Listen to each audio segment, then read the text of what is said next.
बकरियों को जो है चोरी कर लिया। हज़रत मोहम्मद रसूलुल्लाह सल्लल्लाहु अलैहि वसल्लम गए वहाँ।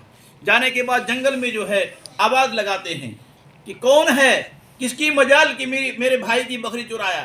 तमाम जानवर आकर के आगे के दोनों पाँव जोड़ के कहा कि अल्लाह के रसूल, हमारी ये ताकत और हमारी ये मजाल कि आपकी बकरियों को चोरी कर लूँ, हमने छुपाया है। इस वजह से कि आपने आना बंद कर दिया तो आपका दीदार होना बंद हो गया। आपके दीदार के लिए हमने बकरी छुपाई, बकरी आपकी अमानत है, ये लीजिए। अल्लाह के रसूल सल्लल्लाहु अलैहि वसल्लम को उनकी दीदार के लिए अल्लाह ने जो है उन बकरी को वहाँ से छुपाया। आज हम हैं कि दीवाने मोहम्मद और जो है आशिक मोहम्मद और हुजूर सल्लल्लाहु अलैहि वसल्लम के पता नहीं कैसे कैसे हम आशिक कहलाते हैं, लेकिन हुजूर के ऊपर न दरूद भेजते हैं न उनकी सुन्नत मेरे अंदर। और रात रात वो हमारे लिए जो है ज़िंदगी ख़त्म कर दी। पाँव में वरम आ जाते थे, रोते रोते उम्मती उम्मती करते करते। लेकिन आज हम ऐसे उम्मती हैं कि उनकी सुन्नतों को हम बालाए ताक रख दिए हैं और हुजूर सल्लल्लाहु अलैहि वसल्लम पर दरूद भेजते हैं। न हुजूर सल्लल्लाहु अलैहि वसल्लम के लिए हम कभी जो है कुछ पढ़ते हैं, न उनके लिए कुछ भेजते हैं, कुछ भी नहीं। और कल हश्र का मैदान होगा कि हश्र के मैदान में तमाम अंबिया परेशान होंगे और तमाम उम्मती जाएंगे नबियों के पास, तो वहाँ कहेंगे कि नहीं, एक ही शख्स है और उनके पास चले जाओ। हज़रत मोहम्मद रसूलुल्लाह सल्लल्लाहु अलैहि वसल्लम सजदे में गिर जाएंगे, तब अल्लाह कहेगा सर तो उठाओ। कि सर उठाऊंगा जब कि हमारी उम्मती की बख्शिश कर दो। मेरे भाई, हम इस बाज़ार में जो आज हम फिर रहे हैं तो हम जो है न देवबंदी न बरेलवी, मेरे भाई हम तो मुसलमान हैं, हम तो मुसलमान हैं। मुसलमान हम देवबंदी और बरेलवियों के जो है फिरके में पढ़ करके हम अपने दीन को बर्बाद कर रहे हैं। मेरे भाई, अल्लाह के रसूल सल्लल्लाहु अलैहि वसल्लम के यहाँ, अल्लाह के यहाँ वहाँ कब्र में हमसे ये नहीं पूछा जाएगा कि तुम देवबंदी थे न बरेलवी थे। हमसे तो यही पूछा जाएगा मर रब्बु का, तेरा रब कौन था, मादीनों का तेरा दीन क्या था, और मन हाज़र रजुल हुजूर अकरम सल्लल्लाहु अलैहि वसल्लम के बारे में पूछा जाएगा कि कौन है। अगर हमने हुजूर की ज़िंदगी के मुताबिक ज़िंदगी गुजारी है तो हम कह देंगे कि ये हमारे नबी थे, आखिरी नबी। और अगर हमने जो है उनकी सुन्नतों को ठुकराया है और नबी करीम सल्लल्लाहु अलैहि वसल्लम की बातों पर हमने अमल नहीं किया तो हमको ला अदरी, अफसोस, हमें मालूम नहीं, हमें दोबारा ज़िंदगी दे दो, हम दोबारा जा करके हम तेरी इबादत करेंगे। अल्लाह हम तेरी इबादत करेंगे तो वहाँ सुनवाई नहीं होगी मेरे भाई। और आज ही दुनिया में आप देख लीजिए, मॉब लिंचिंग होता है दिल्ली में, मुंबई में, बाहर कहीं भी, तो सिर्फ ये क्या नाम है तो मोहम्मद, क्या नाम है तो रफ़ीक, क्या नाम है तो सुलेमान, इस नाम पर उसको जो है गोली मार दिया जाता है, इस नाम पर उसके साथ बदतमीजी किया जाता है। यहाँ नहीं पूछता है कि तुम देवबंदी थे, न तुम बरेली थे, न तुम ईसाई थे, न तुम फलाना थे। मेरे भाई, हम कहाँ जा रहे हैं आज? ये तो हम जैसे मौलवियों ने जो है ये बाजार लगा रखा है, हम जैसे मौलवियों ने पेट के चक्कर में देवबंदी और बरेलवी करवा के छोड़ दिया है। असल चीज़ नमाज, असल चीज़ हमारा किरदार। हमसे हमारा पड़ोसी परेशान ना हो, हमसे हमारा पड़ोसी परेशान ना हो, हमसे हमारा भाई परेशान ना हो। अगर पड़ोस में कोई हिंदू भी है, गैर मुस्लिम भी, उसके साथ भी अच्छा बर्ताव करो। अल्लाह के रसूल सल्लल्लाहु अलैहि वसल्लम का वाक़या है कि एक गैर मुस्लिम बच्चा था, बीमार था, और उसका बाप हमेशा उनके ऊपर कूड़ा डालते थे, हमेशा उनको परेशान करते थे। एक बार जो है बच्चा बीमार हो गया तो देखने के लिए गए और जाकर के दुआ किया और बच्चा आराम लग गया और बच्चा जो है वो बच्चा ठीक हो गया। तो उसका बाप बहुत अफसोस करने लगा कि जिसको जिंदगी भर मैंने सताया वो आज मेरे बेटे को देखने आया और मेरे बेटे के लिए दुआएं की। आज हम अपने भाई से हम कतर रहे हैं, आज हम अपने भाई से दूर भागे जा रहे हैं, आज हम अपनी माँ से बोलने के लिए तैयार नहीं, आज हम अपने भाई से बोलने के लिए तैयार नहीं, आज हम अपने रिश्तेदार से बोलने के लिए तैयार नहीं, आज हम अपनी गोतनी से बोलने के लिए तैयार नहीं। और यही आंख जब बंद हो जाएगी सब पड़ा रह जाएगा, सब कुछ यहीं रह जाएगा। मेरे भाई, ये बुराई अपने दिल में लेके हम क्यों जाए कब्र में? हम कब्र में जाए तो ये बुराई लेके क्यों जाए? कसम खुदा, मौत का कोई भरोसा नहीं है। उस दिन सिंघिया का आपका सनबाब का वाकया किया जो है को वो सोचता था कि मैं मर जाऊंगा कल, उसे तो ये था कि मैं अब ठीक हो गया, अब तो मुझे दवाई करने की जरूरत नहीं है, मैं ठीक हो गया, मैं खाने लगा, मैं चलने लगा, मैं अभी दुकानदारी करूंगा और वहां ये करूंगा, वहां वो करूंगा। और झूठों की बस्ती जो है, झूठों की बस्ती आपके मालूम में सबसे ज्यादा झूठों की बस्ती, झूठों की बस्ती कहते हैं कब्रिस्तान को। जितने वहां लेटे हुए हैं सबके सब झूठे हैं, सबके सब झूठे हैं। काहे झूठा है? अब आप कहेंगे झूठा काहे है, क्यों है? अभी हम कहते हैं कि ये मेरा मकान, ये मेरी गाड़ी, ये मेरी बीवी, ये मेरा बच्चा, ये मेरा भाई, ये मेरा बाप। मरने के बाद सब कह देगा ये मुर्दा है। मेरा घर रहेगा, मेरा बाप रहेगा, मेरा भाई रहेगा, मेरी बीवी रहेगी, कोई नहीं रहेगा। हम काहे कह रहे हैं कि मेरा, ये मेरा, ये मेरा। कुछ नहीं मेरा कुछ नहीं। हमने इन हाथों से न मालूम कितनों को दफनाया, कल हमको कोई दफनाएगा। हम कितनों की आवाज़ सुने कानों से कि फलाने का इंतकाल हो गया, कल मेरी खबर देगा कोई कि फलाना मर गया। कब्रिस्तान जाकर के हमको लेटना है कहाँ? कीड़े मकोड़े के घर में, कीड़े मकोड़े के घर में जाके हमको लेटना है। तो मेरे भाई, इस दुनिया में कुछ नहीं रखा। हम तो हकीकत में इतना सोच लेते हैं। 3 भाई, अल्लाह के रसूल सल्लल्लाहु अलैहि वसल्लम ने फरमाया कि हर इंसान के 3 भाई हैं, हर इंसान के 3 भाई हैं। और कहा कि सहाबा किराम से कि एक बात बताओ कि एक भाई को बुलाता है कि मैं बीमार पड़ जाऊंगा, तुम मेरे साथ क्या करोगे? तो कहता है कि भाई जब तुम बीमार पड़ जाओगे ना तो तुमको हम उठा के हॉस्पिटल ले जाएंगे, डॉक्टर के दिखाएंगे और तुमको दवाई दे देंगे, और दवाई दिलवाने के बाद फिर तुमको घर लेकर के आएंगे, और अगर तुम मर गए तो तुमको कंधा दे करके कब्रिस्तान में पहुंचा देंगे, दफना करके हम वापस आ जाएंगे। दूसरे भाई को कहा तुम क्या करोगे? कहा कि मैं ये करूंगा जब तक तुम जिंदा हो तुम्हारे पास हूं, जब तुम मर जाओगे किसी और के पास हूं। तीसरा भाई को पूछा तुम क्या करोगे जी?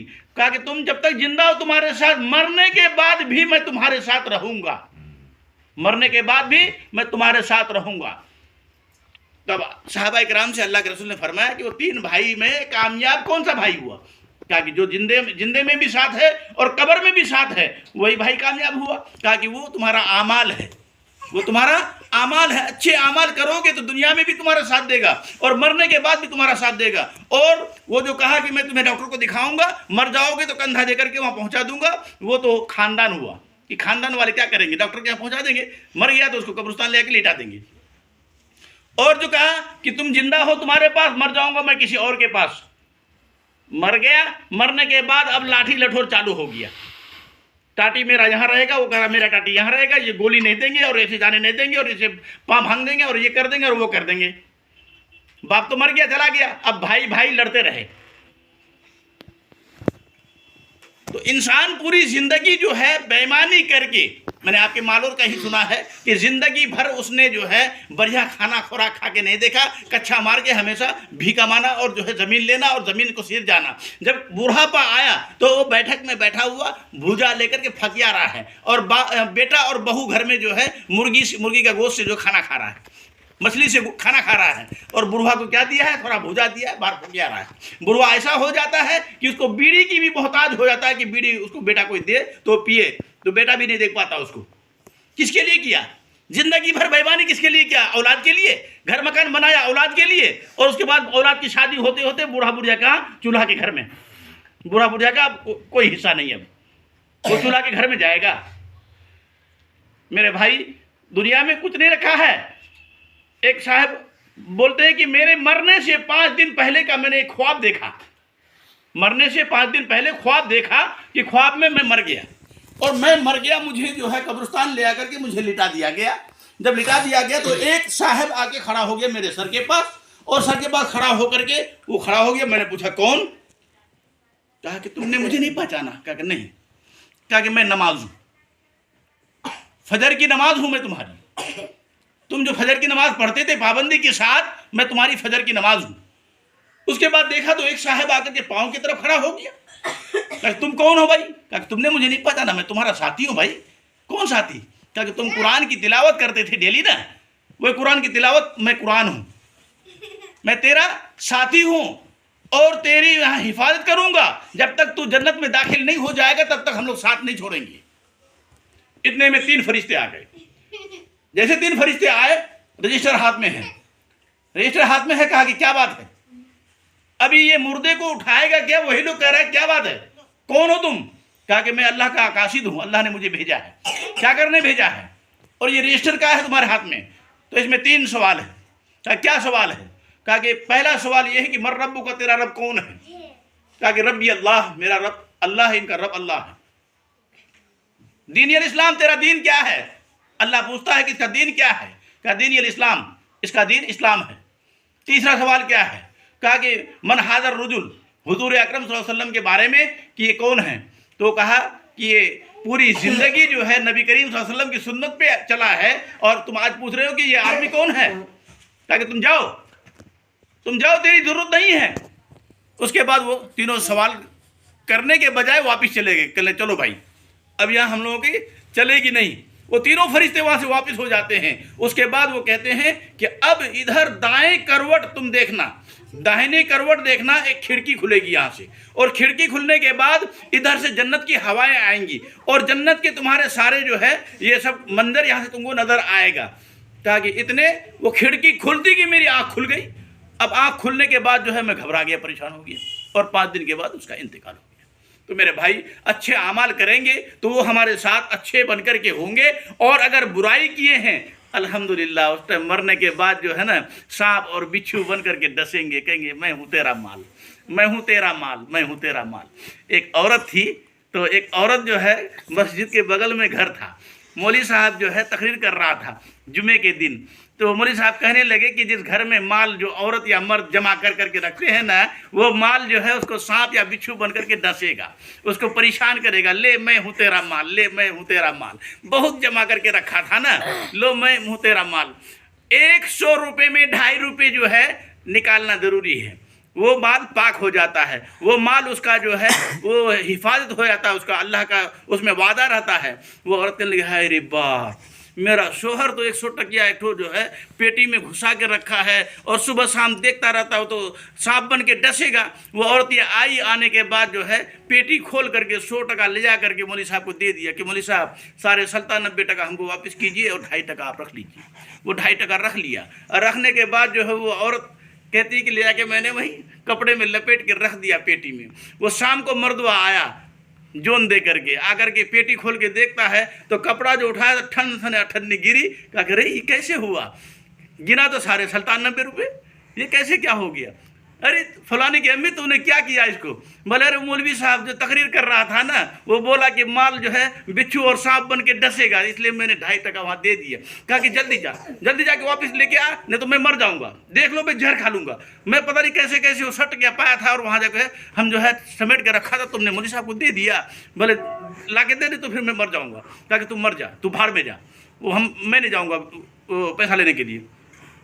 अब वो सोचते सोचते बाहर जा रहा था, धड़ाम से गिर गया। वो गिर गया तो अब आदमी आगे लग रहे फलाना मर गया मर गया मर गया। अब उसका जो हाथ उठावे तो हाथ ऊपर से उठा के धम से नीचे, पाँव उठावे तो पाँव धम से नीचे। कहते तो मर गया, अरे बाप ये तो हकीकत में मर गया। अब उसको आंगन में ले आकर सुला दिया। अब जो है तमाम रिश्तेदार आ गए। आने के बाद उसको जो है नहलाना धुलाना, जब लाया नहलाने के लिए तो बीवी जाके कान में कहती है कि अब नहला रहा है तुमको, उठ जाओ। बोले 2.5 टका ले आएगी नहीं? बोले नहीं हम नहीं लाए। बोले नहलाने दो। उसके बाद जो उसको नहला धुला करके कफन पहनाने जा रहा है तो औरतें आके फिर कहने लगी बीवी कि रे अब कफन पहना रहा, अब तू मर जाएगा, उठ जा।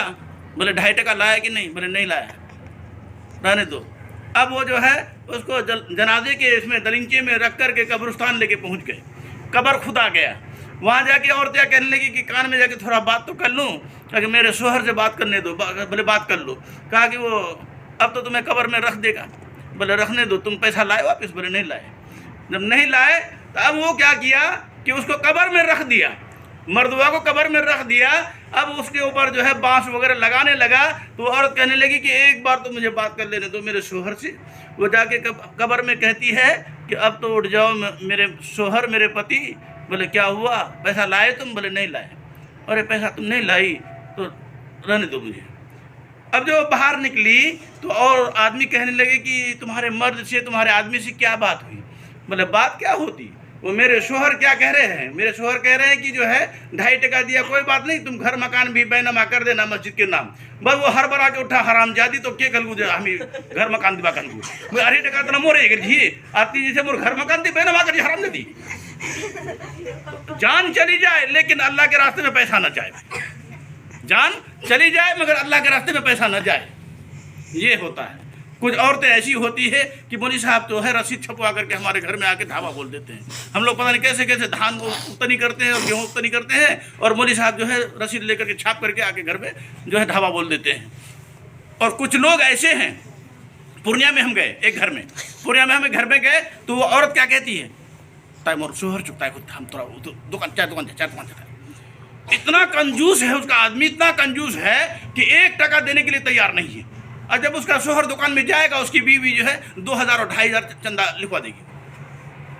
तो औरत को अल्लाह ने इस तरह बनाया है किसी को कि अल्लाह बहुत ज़्यादा मतलब दानी है। बहुत ज़्यादा खैरात करती है। तो मेरे भाई, इस दुनिया में हकीकत में कुछ नहीं रखा है।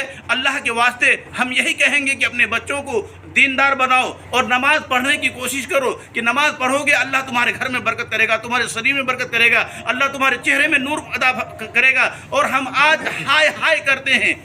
एक वो ज़माना था कि आदमी 30 रुपये कमाता था तो उसमें चैन और सुकून से बरकत के साथ खाना खाता था और ज़िंदगी आराम से गुजारता था। आज हम हज़ारों रुपए दिन कमा लेते हैं लेकिन हमें जो है चैन सुकून नहीं मिलता। क्यों? अल्लाह ने हमारे अंदर से चैन सुकून बरकत सब छीन लिया है, सब कुछ छीन लिया है। हाय हाय हाय हाय करते करते ये दुनिया हमसे छूट जाएगी।